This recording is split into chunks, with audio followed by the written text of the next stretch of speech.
My name is Laura, and I never imagined that I would go through something that would change my life forever. But here I am, writing this, because I feel I need to share what happened to me. I died. I passed over.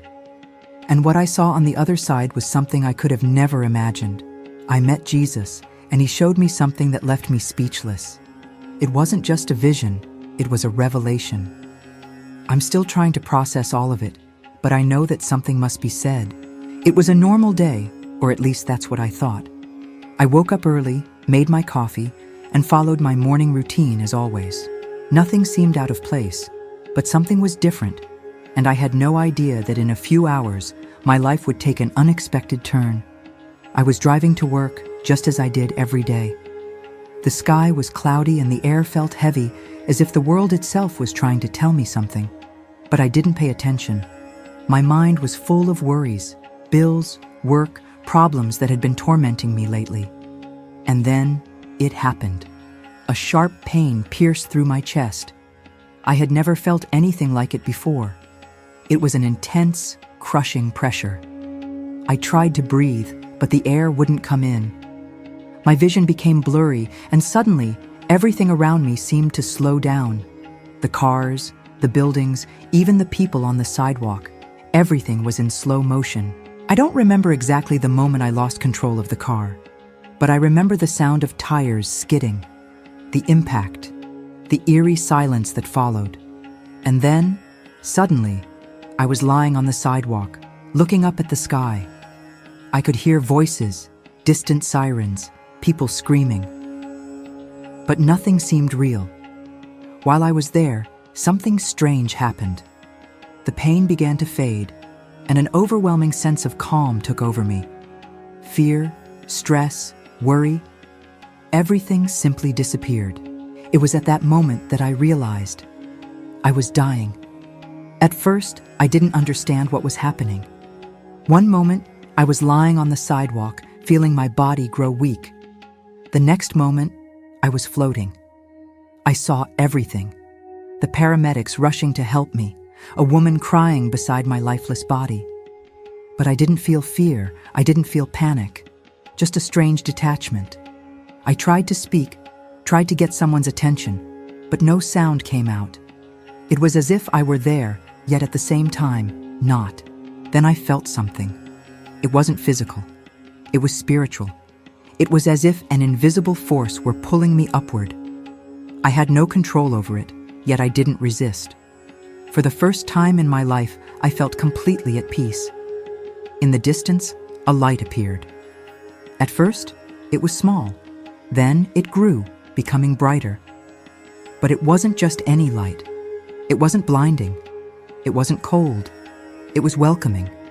It was as if it were calling me home. I moved toward it effortlessly, and as I advanced, the world to which I belonged disappeared. The noise of the city, the voices of the people, everything was gone. Only the light remained. Then, I heard a voice. It wasn't loud, but it was powerful. It resonated within my soul. "It's not your time yet." The voice was familiar, yet I couldn't place it. And then, everything changed. Suddenly, I was no longer there. I was somewhere else. It wasn't Earth, but it wasn't a completely unknown place either. It was as if it were a space between two worlds, and it was there that I saw him. The moment I set foot in that place, everything around me changed. I was no longer floating. I wasn't merely an observer. I was there, and it was real. The environment around me was bright, but in a way that didn't hurt the eyes. The air was thick and warm, yet it wasn't uncomfortable. It was the very definition of comfort, a presence so strong and intense that I could feel it enveloping me. Then in front of me, I saw a tunnel that stretched as far as the eye could see. It wasn't made of stone nor bricks. It was made of light, bright, pure, and it pulsed with life. Without hesitation, I took a step forward. That's when I noticed something astonishing. The tunnel wasn't empty. On both sides, figures watched in silence. They were luminous presences, made of energy. I couldn't see their faces, but I knew they were people. They were souls, people who had departed before me. Some looked familiar, as if I had known them from somewhere. Others were completely unknown. They did not speak, but somehow I could hear them. Not with my ears, but with my spirit. And they welcomed me. They comforted me. They made me feel safe. It was the most wonderful feeling I had ever experienced. I continued walking, and with each step, I felt lighter, as if all the burdens I had carried in my life were disappearing. Then I saw it. At the end of the tunnel, he was there, waiting for me, and there was no doubt. I knew who he was.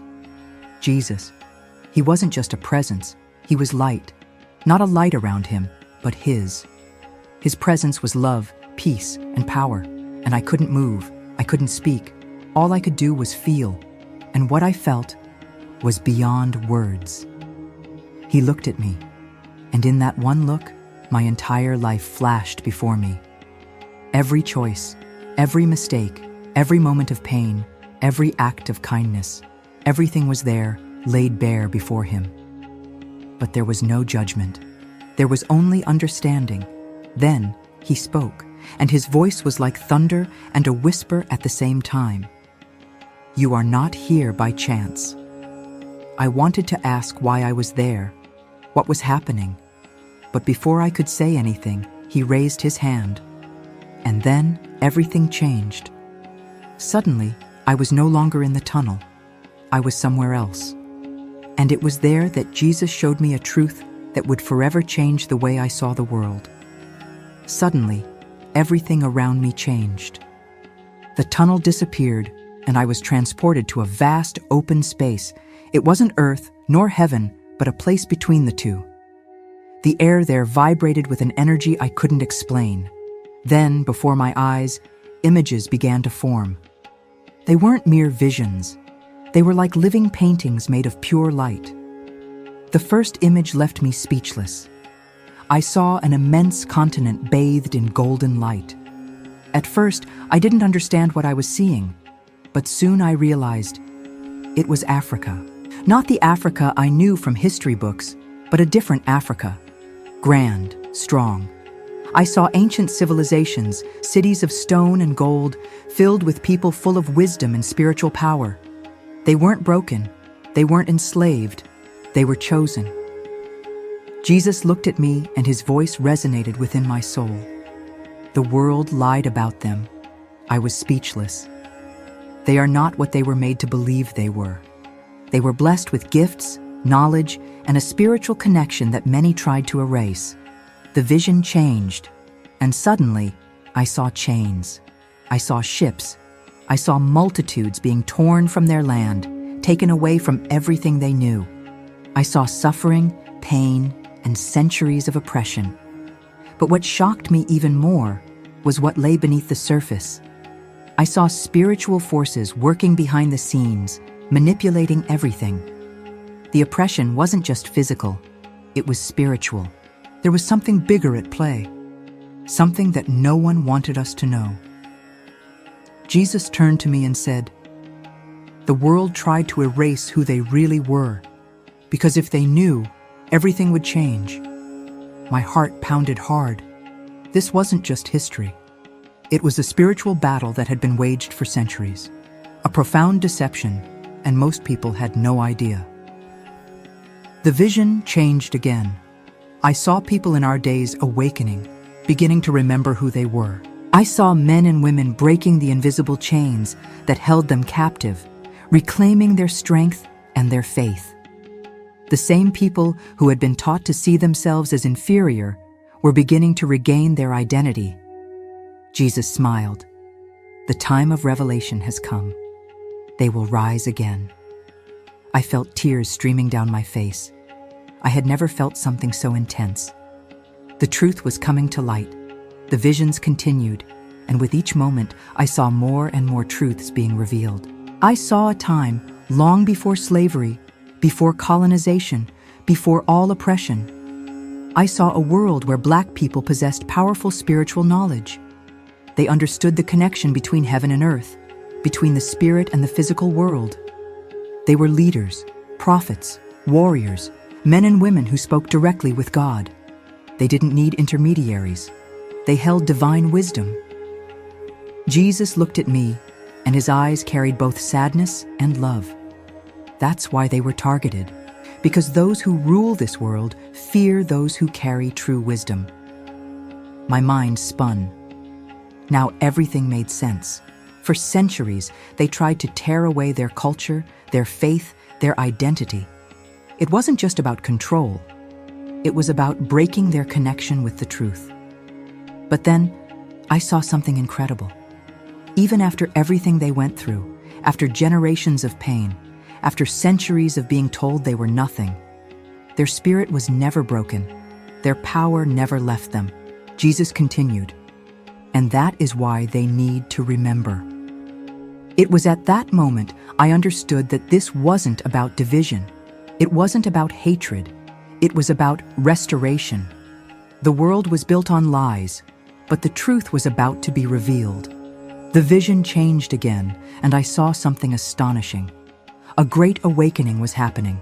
I saw people from all over the world, but especially Black people, remembering who they were. I saw their minds being freed from lies. I saw their souls reconnecting with the Creator. They were rising. And as that happened, something miraculous began to occur. The world itself began to change. Jesus turned to me once more. The prophecy is coming true. They will lead the world into a new era of spiritual awakening. I felt my body tremble. Now everything made sense. That is why I saw all of this. That is why I was taken there. I was meant to share this message. Jesus answered my thoughts with a simple, yes. The world needs to hear. I fell to my knees, overwhelmed by what I had witnessed. This wasn't just about race. It was about identity, about purpose, about destiny. Then everything began to disappear. The light faded, the visions vanished, even Jesus began to fade away. I felt a force pulling me back. I didn't want to go. I screamed, "No, I don't want to go back." Jesus smiled, but there was seriousness in his gaze. "You must go back. The world needs you to speak." I tried to resist, but it was no use. Suddenly, I felt a jolt. As if an electric current shot through my body, my eyes opened, and I was back. The sound of the heart monitor filled the room. Doctors and nurses rushed around me. My family was there, crying, holding my hand, thanking God that I was alive. But I was no longer the same person. For days, I remained silent. People thought I was in shock from the accident. But it wasn't that. My mind was still in that other place. I had seen the truth. And now I was back in a world that had no idea what was happening. I tried to convince myself that it was a dream, a hallucination caused by my near-death experience. But I knew the truth. It was real. And the longer I stayed silent, the heavier the revelation became. Then I heard the voice again. "Speak." I turned my head. There was no one there. But deep in my soul, I knew what that meant. I needed to tell the world. And when I tried to speak for the first time, I was met with skepticism. I gathered my friends and family to tell them what had happened. I spoke about the tunnel, about meeting Jesus, about the revelation of Black people and their hidden spiritual power. But all I saw in their eyes was doubt. "You had an accident, Laura." "Maybe it was just your mind trying to process the trauma," my sister gently suggested. My heart sank. It wasn't a dream. It was real. But no one believed me. I tried speaking with other people, religious leaders, online groups, acquaintances, and always the same reaction. Some said it was a hallucination. Others told me to forget it. Some became irritated. And then, strange things began to happen. Anonymous messages, files that disappeared, shadows that I saw out of the corner of my eye. There was something that didn't want this truth to be told. But I cannot stop now. The truth is coming to light, and nothing can stop it anymore. If you are reading this, it means that despite everything, I kept speaking. And now, I need you. Share this message. The world needs to wake up. The truth is being revealed. And it is time for everyone to remember who they truly are.